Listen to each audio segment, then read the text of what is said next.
Assalamualaikum. Hi sir. Okay, today we will discuss about the topic sleeping on the job. I will introduce to you my group members. First of all, my name is Nurul Afifah binti Muhammad Saleh. My name is Amirah. My name is Athirah. And my name is Fadhil.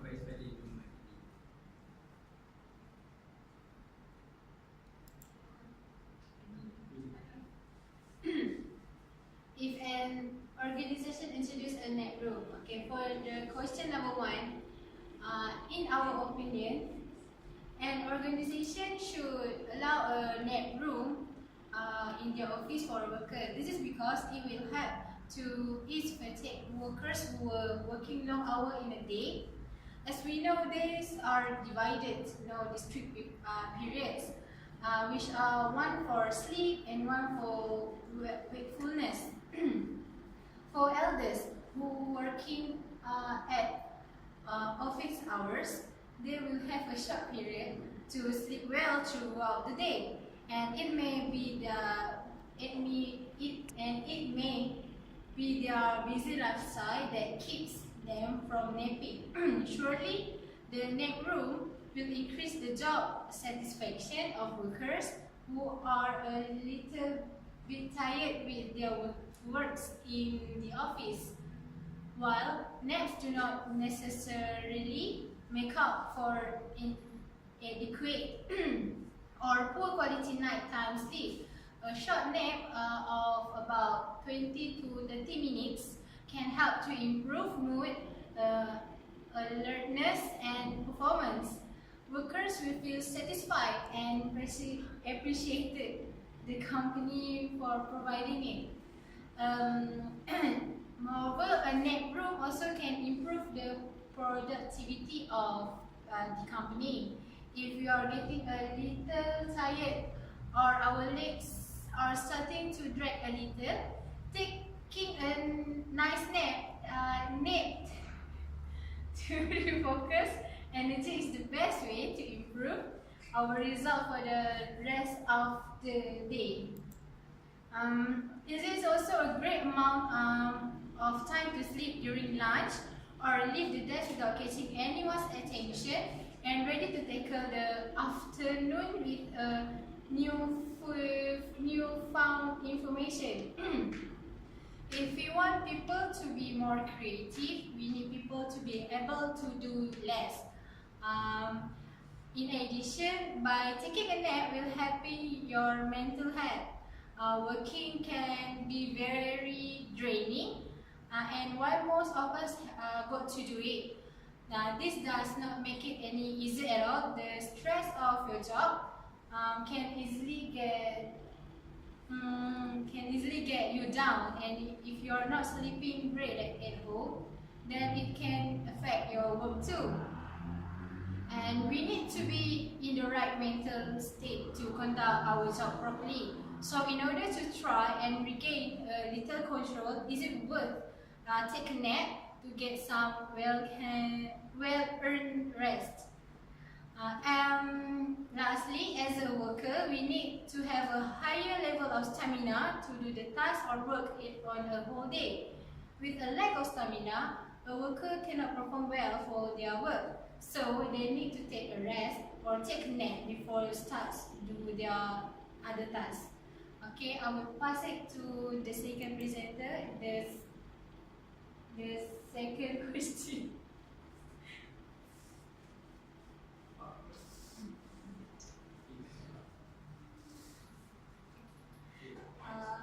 Okay, I will proceed to the next question, which is Maslow's need theory.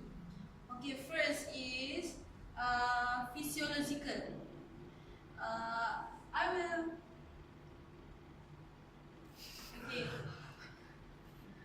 will give employees rest and refreshment break. I will give my employees a refreshment break to provide employees to recharge after a busy schedule and give them a reasonable chance during during work periods to rest, refresh, and take care of their personal matters. When employees have time to rest, it also can reduce their stress and helping the employees work safety and productivity in the workplace. Next is provide the employees physical comfort in the workplace. The employees can have a rest at the restroom that company have provided to the employees. The employees can use all the facilities in the restroom when they feel tired and stressed because of their works. The facility that we provide is massage chair, television, comfortable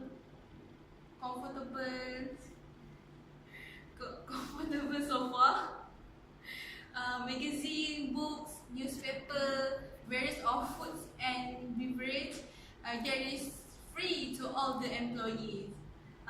The last for the physiological is give a reasonable work hours to the employees.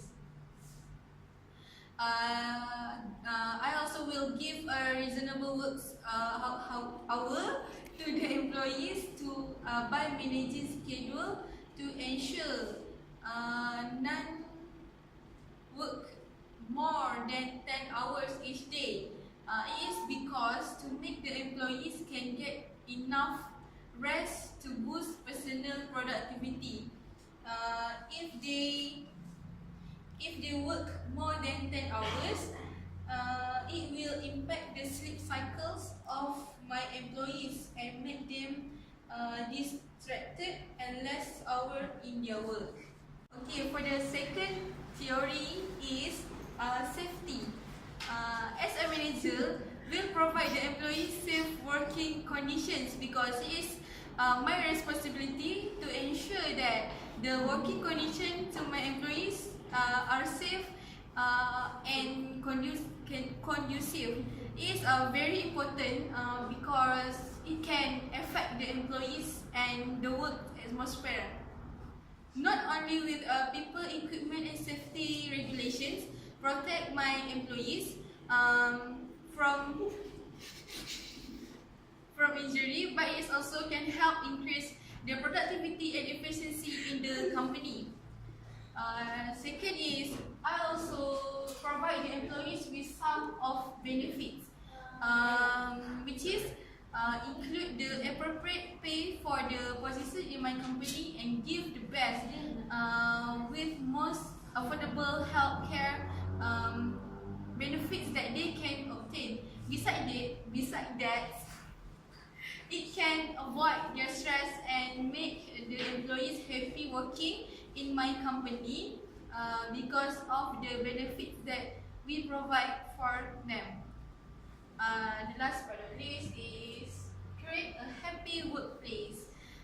My company also will create a happy workplace. For example, we will celebrate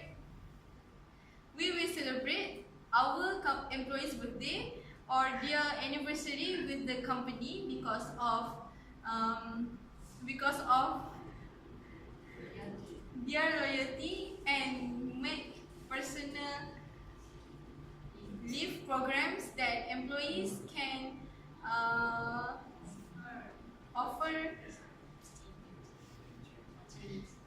They can offer extended maternity, paternity, and personal leave to help employees have a better balance of work and personal issues.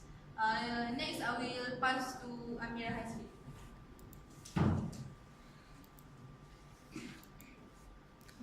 Next is Longinus. Okay. As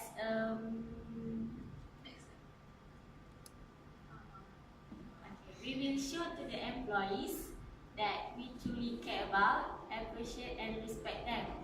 We will treat them the way they had want to be treated and give them continual personal feedback on what they are doing that makes a difference to the company.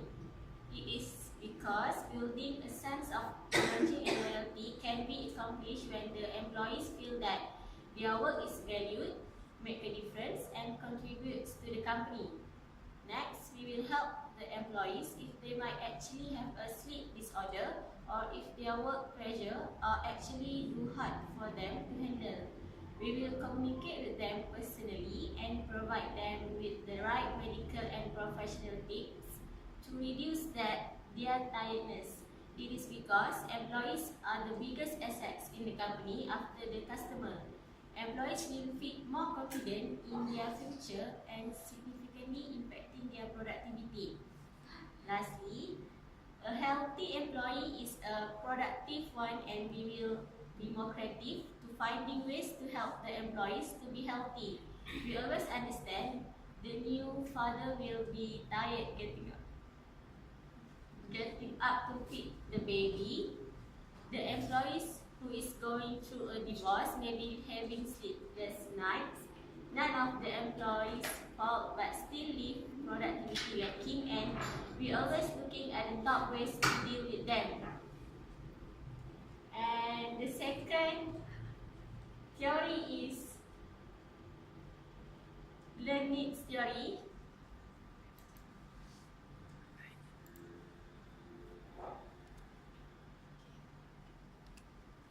Okay, for the first one is need for achievement.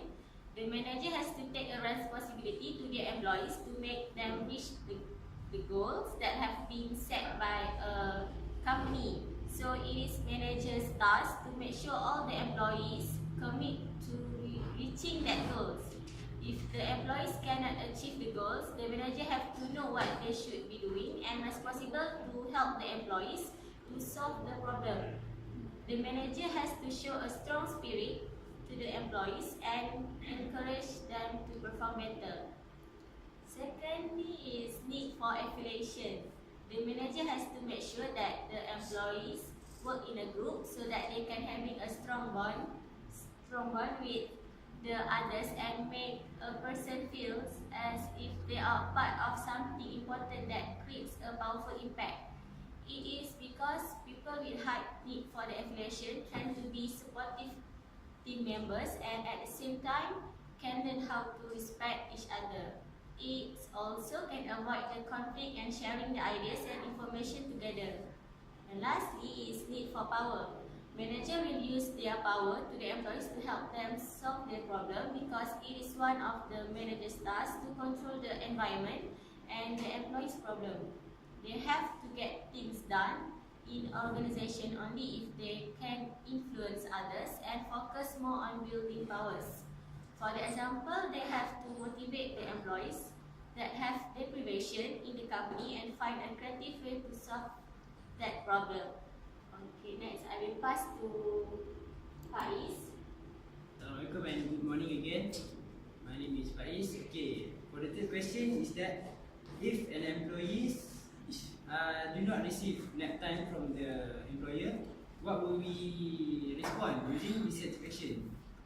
In a model called EVLN. So, in an organizational behavior, the EVLN model is a template that identifies ways that employees respond to dissatisfaction, and it's very useful for identifying and understanding the consequences of job dissatisfaction. As the name suggests, the EVLN model identifies 4 ways that employees respond to dissatisfaction. The first way is by exiting the company. This includes leaving the organization, transferring to another work unit, or at least trying to get away from the unsatisfactory situation. The general theory is that job dissatisfaction builds up over time and eventually is strong enough to motivate employees to search for better opportunities of work elsewhere. The second in the EVLN model is voice. Voice refers to any attempt to change rather than escape from the dissatisfying situation. Voice can be a constructive response, such as recommending ways for management to improve the situation, or it can be a more confrontal, like filing a complaint. The third one is loyalty. According to the template of EVLN, loyalty of a member to or loyalty means he is a loyal member of the organization and he belongs to is higher when the entrance cost. And loyalty will be characterized as passively waiting for conditions or situations to improve. And the last one, which is N in the EVLN model, is neglect. Neglect includes reducing work efforts, paying less attention to quality, and increasing absenteeism and lateness. It is generally considered as passive activity that have negative consequences for the organization. The neglect response is passively allowing for conditions to worsen. And in our opinion, if the organization that we work refuses to let employees to have a short night in working hours, what we will choose among the 4 ways of the EVLN template for organizing and understanding the consequences of job dissatisfaction model is we will choose loyalty, because we will respond to the situation by patiently waiting for the situation to improve, or just by passively waiting, because in an organization there are working hours and sleeping is not on the list of things to do while we work. And working should be done in working hours and sleeping should be done at home at night.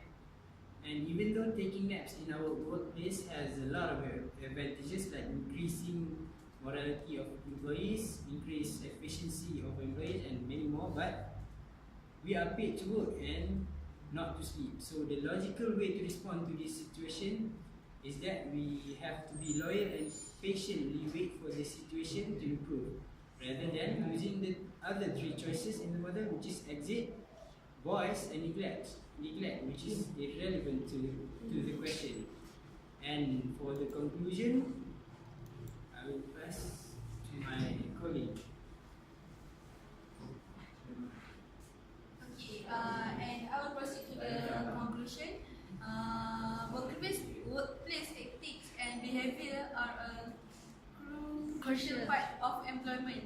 As work are aspects that can assist a company and its effort to be profitable. In fact, ethics and behavior are just important to most companies as performance is high, moral, and teamwork. 2 ingredients for success. Every business in every industry has certain guidelines to which its employees must adhere and frequently outline such aspects in employee handbook. Next. Okay. Moreover, sleep is often one of the first things to go when people feel pressed for time. Many view sleep as a luxury and think that the benefits of limiting the hours they spend sleep outweigh the cost. People often overlook the potential long-term health consequences in insufficient sleep and the impact that health problems can ultimately have on one's time and productivity.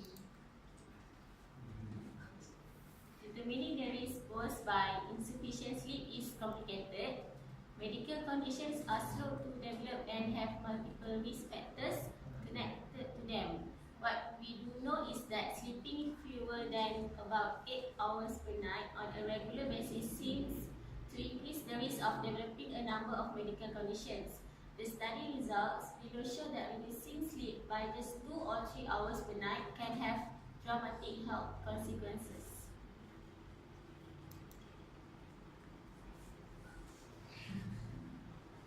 While sleeping well is no guarantee of good health, it does help to maintain many vital functions.